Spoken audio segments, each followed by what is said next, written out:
দাবানলের গ্রাসে বিপর্যস্ত যুক্তরাষ্ট্রের নিউ জার্সি জোনস রোড এলাকায় শুরু হওয়া আগুন এখন ছড়িয়ে পড়েছে ১৩,০০০ একরের বেশি জমিতে। বুধবার সন্ধ্যায় পরিস্থিতি কিছুটা নিয়ন্ত্রণে এলেও আগুন এখনও পুরোপুরি নেভেনি।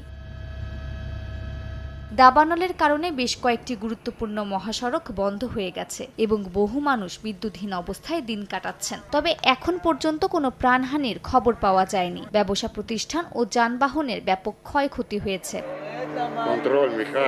যুক্তরাষ্ট্রের নিউ জার্সির পাশাপাশি ভয়াবহ দাবানলে পুড়ছে ইসরায়েল। তাপমাত্রার পারদ চরমে উঠলে বুধবার বেথ শেমেশ শহরের বেশ কয়েকটি ঝোপঝাড়ে আগুন লাগে। তীব্র বাতাসে আগুন শহরের কেন্দ্রস্থলের কাছে মোশাফ তারুম এলাকায় ছড়িয়ে পড়ে। এর মধ্যেই শহরগুলো থেকে বাসিন্দাদের নিরাপদ দূরত্বে সরিয়ে নেওয়া হয়েছে। আগুনের কারণে শহরের সড়কগুলোতে যান চলাচল বন্ধ রয়েছে। সড়কে গাড়ি চালকরা তাদের যানবাহন ফেলেই শহর ছাড়তে বাধ্য হন। রেল লাইনের কাছে আগুন লাগায় ট্রেন চলাচলও বন্ধ করে দেওয়া হয়েছে।